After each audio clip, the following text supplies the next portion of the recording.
So we came in under asking. My client's really nice couple write a nice letter and take a photo of the two of them. So I submitted it with the offer and everything. This husband seller wanted to counter offer. The lady read the letter, told her husband to shove it. I like these kids. It reminds me of us when we were young and we were getting into the market. Let's give them the house.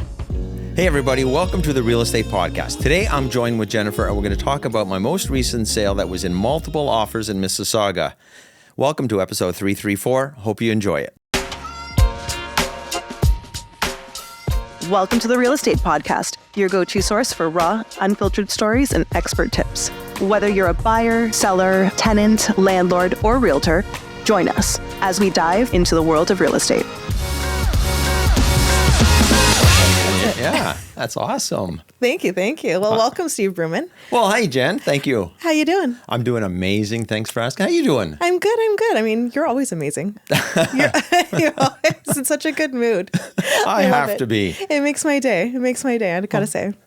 So what are we doing here now, Jen? Well, we're here because Ariel made us. I'm not gonna lie. So. No, we're here because we're going to have some fun. You wanted to know about Riley Court, I did want to know about Riley Court. That was your most recent listing. It was. That was a fun listing. Wasn't it? It was amazing. Yeah. So Tiff's godmother. That's Tiff's godmother's house? I don't know. So it's grandmother's godmother. Grandmother's godmother. Yeah. Yeah. So you were taking care of them like you normally do? Like I take care of everybody. Of course. Right? Of course. Super sweet lady. Lived in this home for, oh my God. She was the original owner of this house. She's been there for a long time. Recently moved into a retirement home. So we Big change. Big change. And it's tough, right? You've 100%. Been in the house for so long. It's all you know, right? Absolutely. Especially being like the first person in. Mm-hmm. That's crazy. Yeah. Decades. Decades. 83, I'm going to say, till about just this last fall. 83 was a good year. It was a good year. We won't go into that. No, definitely not. So sweet lady needed to get rid of the house because she's in a retirement home. Her husband had passed away last November, so it was a tough change for her, right?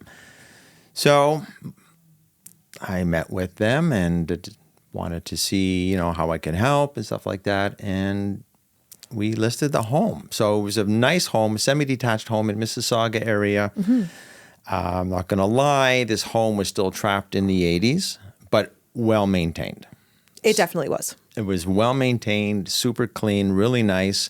It just needed a refresher, right? It needed that new person to come in and make it their own and update it and stuff like that. Mm. What a crazy week we had with that home, though. Oh, my goodness. I know showings were insane right off the bat. Oh, my God. Nonstop, Jen. Nonstop. So I came with a couple of scenarios, plans for them, and figured the best way to approach this home. And I said the best way to do it is we're going to list it low, and we're just going to hold off on offers and let the market dictate what it's going to sell for. Mm-hmm. At first, they were a little hesitant. Right. But after our conversations and we discussed the different options and everything else, they said, okay, let's do it. They put their trust in me, and I went to town. Good for you. Good for you. With the help of you and Tiffany, of course, we went to town. We got it all ready. My God, for a week on the market, I think we had almost 90 showings. That's crazy. In this market, it was insane. Especially in this market right now. The phones wouldn't stop ringing. We had open houses the first weekend. Kristen did the first weekend open house. Mm-hmm. Before she even got there, about 20 to 30 minutes before the open house, she said there was a lineup of people waiting to get in. Stop it. No, I can't stop it. We have to continue this podcast. I'm not finished. You and your dad jokes, I love them. So the second day, Sherry did the open house. Not as many people because the weather was not as nice. Saturday was a beautiful weather. The spring weather's out there. People are coming out. Nice. Sunday was a little bit rainy, overcast and whatnot. So Sherry had about 30 people still. Still a really good turnout. That was amazing. Nonstop calls and everything. So I said, we're only going to hold the offers until the following Saturday morning. I need the offers the Friday night so I can review, get everything print the offers so I can bring them to the homeowner Right. at her retirement home. I had, do you want to guess how many I had? I know how many you had. For the audience, make it exciting. Tell me, Steve. Tell me how many offers. Would you believe if I told you I had more than 20? I would believe you. I would 100% believe you, considering the home, the price point. You know, it's a great opportunity for people to get into the market, right? So I'm not surprised that you were, one, that busy, and two, had that many offers. It literally doesn't surprise me. And that was, I think, your highest to date now, right? So yeah, that was my highest. Yeah. So previously, my highest offers, this was going back quite a few years. I had 25 offers on one property back in Orangeville. Oh, wow. A number of years ago. Yeah. But back then it was a little bit different because it was pre-COVID, so people would come in person and do the presentation and stuff like that. I forgot about those. Yeah, not many people remember those days. Yeah, that feels like forever ago. For that one, I had 12 agents waiting outside, and the other 13 had emailed the offers. That's crazy. So that was like a Sunday night I did that. That was a long night for me. Yeah, no kidding. So moving forward back to Riley Court, I Yeah. had a total of 26 offers. They were all emailed in. Unbelievable. It was bizarre. That's crazy. I was super excited. At first, it was weird because the offers that were coming in were low. Right. I even had two offers that were at asking and one below. Oh. I can figure that out. Yeah. You know, some people just don't get it. Or some people are just that cheap like me. That just try, start low. I suspect that these people, they were probably around their budget, whatnot, and they were Right. just throwing it in just for Just shits in and case. giggles. They For were sure. just trying it, right? You never know unless you try, right? Yeah, 100%. But they would have to have known that the price point that it was listed at, the amount of volume that we were getting inquiries on, and the other offers, I don't know why they would submit an offer so low. You're not doing yourself any favors. The only thing you're doing is making the price go higher. Because if you're adding another offer to the pool, now if someone's going to make an offer thinking there's only 12 offers and now all of a sudden there's 25, now they're going to have to go higher than they Right. originally would. So just by trying that, I don't think it's the right approach, but Fair. it worked for me. Yeah. It worked for my client. So 26 offers, well over asking. The client was super excited, super happy. God bless. That's wonderful. And the buyers, so we had a couple of offers that sent in letters. That's a nice touch. It is a really nice touch. It's a really nice touch. It's a great opportunity for the buyers to tell the sellers a little bit about them. Because lots of times sellers do get emotional with their home, especially if they've been in for so long. 100%. 100%. I'd be the same way. Right? Yeah. So you'd want to know, a lot of people want to know who the home is going to. So when I printed out the letters, I presented them to the seller, and her reaction was priceless. Oh my God. She fell in love with both of those letters just because of the stories that these letters told. And the seller Huge was impact. like, oh my God, she says, I would love for this family and these kids to live here because it backed onto the park. Yeah. So it was a little tough decision, but at the end, after weighing the offers themselves, what was better for the seller, she was happy with her decision. And the seller is super happy. The buyers were ecstatic. That's fantastic. But oh my God. What a beautiful story. Yeah. Which is fantastic. And, for those who are looking at buying, like first-time home buyers, anything like that, having a story or having a letter written, huge benefit. Even when Gavin and I were first looking and we bought our first house, Ariel wrote a little story about us and why we were looking at that house or whatever house it was that we were putting in an offer, and kind of what we were starting our life together, right? Exactly. And our first house, the owners of that property, we weren't even the highest offer. They went with us because, they wanted us to have a great start in that neighborhood, because we literally walked in and we're like, wow. And we just fell in love. And we ended up getting the house, and it was just under asking, actually. Back then, this is Perfect. going back like how many years ago, but it worked out. And, having that story helps those buyers understand what you're looking for. It's not just, you're not taking it just to do a flip or try to make whatever maximize your figures. You're not a contractor. You're not someone like that. It's, a genuine family that really can see themselves growing here for the next maybe 10, 20 years. Oh, 100%. I had a client like that a few years ago. We were looking at a home. They wanted to make an offer. There was not a bidding war. So we came in under asking.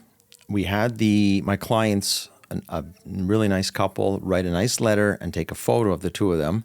So I submitted it with the offer and everything. This husband seller wanted to counter offer our offer at a higher price, closer to the list price. Right. The wife of the seller, the lady, read the letter, told her husband to shove it. I like these kids. It reminds me of us when we were young and we were getting into the market. Let's give them the house. I got goosebumps. That's so sweet. So you never know, right? With letters. So people have that emotional connection. Some people are selling just for the highest price, but some people want to know who's taken over their home because they loved it. They had a great time there. Right. That's where they grew their memories, raised their family, the kids and all that. It's more than just a number to them. You've built relationships with your neighbors, like the block. You want someone really great to go in there next. So I absolutely get that. But good for you. Well, thank you. I'm super, super proud of you. I mean, I'm proud of you all the time. You do great things on a daily basis, and you always Stop. he didn't pay me.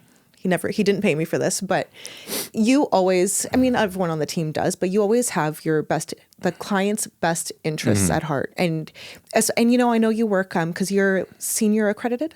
Is that it? What it's called? Yeah. Accredited senior agent. Yes. And you are just so sweet with them and caring and everything on top of it, just making sure that your clients get the absolute best return for what they've put in their whole life. And good for you. I'm glad you made them happy. I'm glad you're happy. I'm glad you had multiple offers, and I'm glad it went to a really good family. Me too. I'm really excited. I've read through the letter and stuff like that, and I even discussed with their agent to get more information a little bit about them. So I felt comfortable with them, and at the end of the day, it's the seller, but still knowing that we had a really great offer. It's going to a great family. It's a great home, so just needs a little work, but they're willing to put in the work, but they're excited about the location. And that's half the battle, right? And trying to get into the market even at the beginning. Right. A lot of people I think get caught up in, I want this, I want that, I want a Ferrari. So sometimes it's just not possible. Exactly. You got to start somewhere, get your foot into the market. Sometimes you might have to do some upgrades or be in something that's not necessarily like your dream home, but you're getting into the market. Correct. And you can make changes. Like, changes are always very easy. And, sometimes it takes time, and financially speaking, especially, maybe you do them over like a 5-10 year span. It doesn't need to be perfect. And I think people get caught up with that fantasy of like, okay, well, I need this and I need that and I need that. But, this and that comes with like tens of thousands of dollars. And if you don't have that, you sometimes need to give way a little bit. And so I think some people forget that. Oh, 100%. And I always tell clients when we're going to look at homes and stuff, I always tell them, look past the floors, the carpets, whatever, that you can change, the paint, the walls. Don't worry about that. Focus on the things you can't change. Right. It's the home. It's the size, the layout. Even to a certain extent, the layout you can change. But the location. The location, key. Absolutely key. Right? Yeah. And if the location is perfect for you, if the home is perfect for you, the size is great, but you don't like the floors, the walls, the light fixtures, crap, you can change that. Easy. Prioritize. Just do it over time. Exactly. If your long-term goal is you're going to be there for 5, 10, 12 years, whatever, spread it all out. Who 100%, cares? 100%, especially if you're having a hard time getting into the market, period. Yeah. Right? You got to start somewhere. 100%. That's awesome. Well, as always, beautiful talking to you, Steve. It's a pleasure. We should do this more often. We should do this more often. Absolutely. We should speak to management and see what they say. Sounds like a plan. You talk to them. I'll be in my office. So I'm looking at the sign here, the real estate podcast. Yeah. I was thinking to myself, maybe we should start our own podcast. The Bruman Show. No, we tried that already. I had a one-liner. It was something about the real estate podcast talking about properties. Oh. But I'm going off on a tangent because I can't remember the punchline. I was going to have a joke. Damn it. I'll get back to you. Bring it on the intro. Next time. Sounds good. Till next time, my friend. Until next time. It was always a pleasure. Congratulations again. Thanks, Jen. You're welcome. What's for lunch? I don't know. Hey, everybody. Thank you so much for watching our podcast today. If you want to learn more tips and tricks and hear more content, please follow, like, and subscribe. And hope you have a great day. And remember, at the end of the day, it's nighttime.